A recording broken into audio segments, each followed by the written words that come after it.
The danger is to please an immediate public.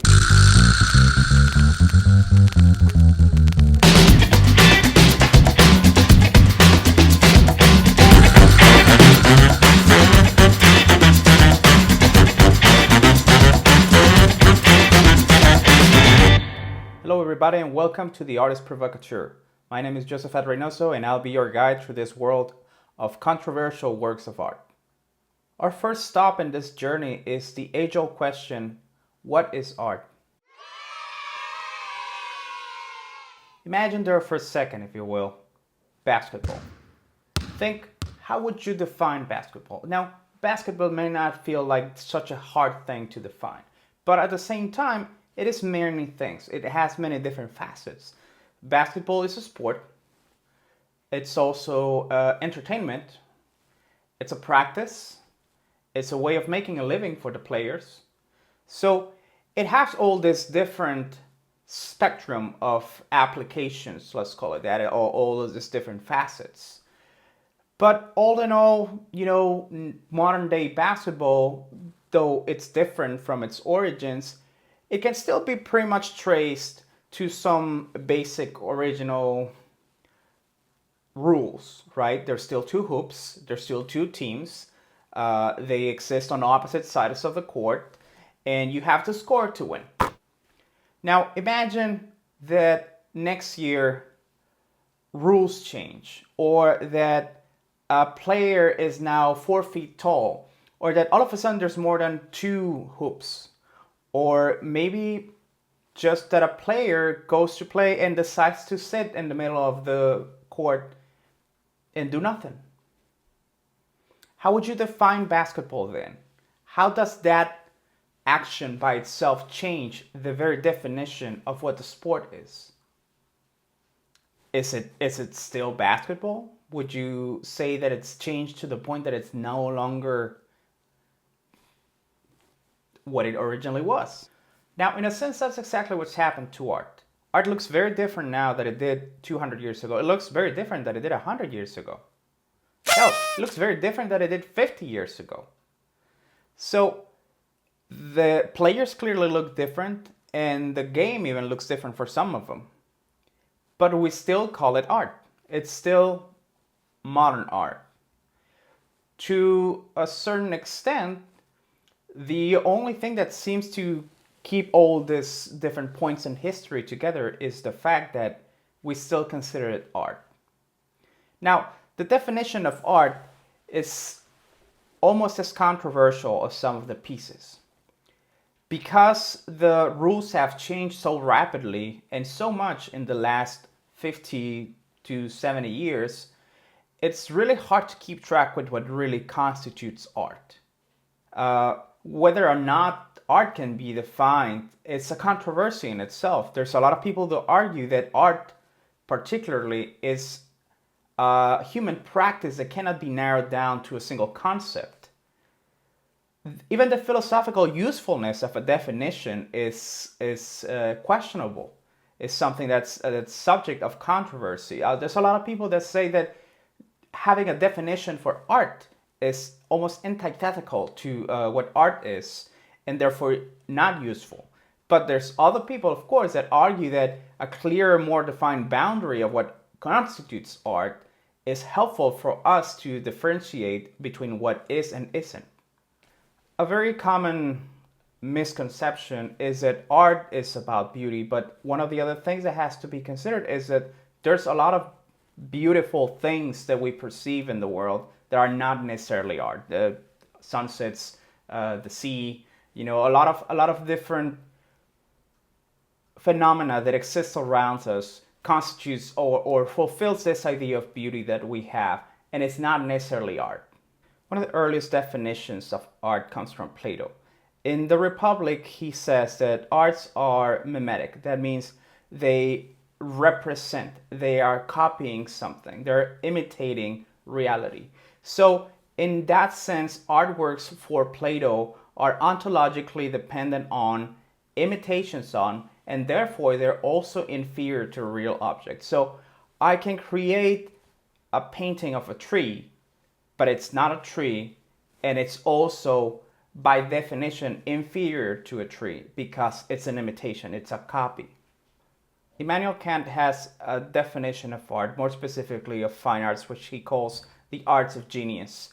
And he calls them a kind of representation that has no definite purpose and that nevertheless promotes the cultivation of the mental powers of sociable communication. On the other hand, Hegel's definition of art incorporates his sense of beauty, his view of beauty. He defines beauty as the perceptual expression of absolute truth. And because for Hegel, the mind and its products alone are capable of truth, then the artistic imagination, the product of the artistic imagination is superior, is metaphysically superior than the natural beauty. So, following the previous example, if I make a painting of a tree, in a sense, that tree which is painted is metaphysically superior to the actual tree because it's been filtered through my mind, and therefore, since it's the only mechanism capable of absolute truth, of modeling the world in absolute truth, then that in itself becomes a more truthful perception of the natural beauty than the natural beauty. Traditional definitions of art are very much essentially connected to aesthetic properties, to formal properties, or to expressive properties. That is, art is either beautiful or it has a technique, it has to display a certain a level of virtuosity, or it has to be expressive, it has to be deeply emotional. Conventionalist definitions have been strongly influenced by 20th century artworks and artists that seem to defy that very traditional definition of art as something either beautiful or expressive or just highly virtuosistic. And in works like Marcel Duchamp's In Advance of the Broken Arm, or Robert Barry's All the Thing I Know But of Which I'm Not at the Moment Thinking, 1:36 p.m. June 15, 1969, or even John Cage's 4:33, they are challenging, even repudiating some of the traditional properties of art, such as intended aesthetic interest, anti-factuality, and even perceivability. Some of these works are working so hard at steering away from the traditional idea of art, such as John Cage's piece, that it even defies being perceived at all, not even being perceived as art. Before the 1800s, European artists might have set out to astonish, impress, or even please their patrons, but the idea of shocking them is not something that really crossed their minds. Later in the 19th century, French artists like Cézanne, Manet, and Rodin, they actually managed to offend the public with either pieces that were either radical in its technique or the subject, because they were just going against the tradition, against what was being done at the time, so they were very controversial. This actually forced the artists to band together, and the idea of artists leading the way ahead of the public taste, in combination with a capitalist system that was constantly pinning them against one another, trying to outdo one another, was a perfect space for individualism and extremism. By the early 20th century, the harmonious compositions and beautiful colors were then replaced by fragmented and dissonant cubism. Then with Kandinsky and Mondrian, for example, came abstract art that was much, much harder to decipher and to find a unified meaning for. Radical artists in the avant-garde moves, such as like the Dadaists, the Futurists, the Vorticists, and the Surrealists, actually took this shock tactics. The artists' desire to outrage, especially to outrage those who were in the ruling class, was politically motivated, and it meant a desire to effect change in the world either by reform or revolution, even though most of these artists were actually married to a specific political ideology like socialism and communism and conservatism and even fascism. Shocking the public then becomes the dominant principle of the artistic intent. refusing to provide meaning was received with shock. It's always shocking to look at a painting and not know exactly what it's supposed to be representing or what the artist was trying to say. But this also points the attention to the reader to the fact that one's life is questionable and it's necessary to change it. Because art as a commodity is so inexorably associated with the bourgeoisie, radical artists like the Dadaists and the Russian constructivists actually tried to attack at art itself. This created the anti-art movement, but which of course paradoxically just furthered even more the definition of art. Think about it this way. Imagine that you are in disagreement with the fashion market. So one day you decide to go out and wear your pants on your head.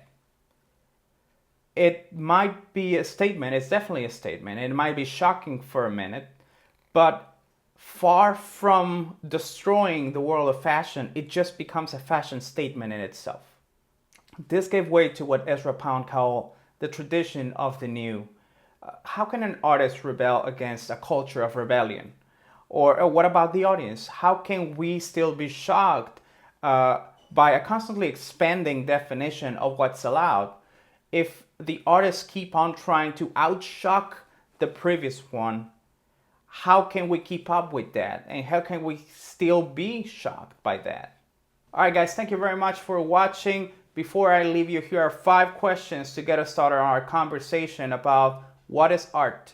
Number 1, what is your definition of art?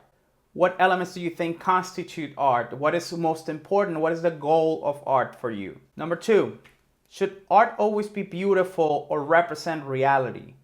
Does it always have to be pleasant? Does it always have to evoke positive emotions? Number 3, if the definition of art is so difficult to narrow down, how can we separate what is art from what is not? Number 4, is art created with a clear commercial intent more valuable or less valuable than, say, gallery art? A movie that is created with a clear profit mentality behind it, is it more valuable or is it less valuable than a sculpture that is displayed at a museum? And number 5, how are art and history connected? How do you think that they communicate to one another? How does art affect history? How does history affect art? All right, guys, that's it for today. Thank you very much for watching. Please don't forget to leave your comments below and get this conversation started. This is just the beginning. I will see you next time.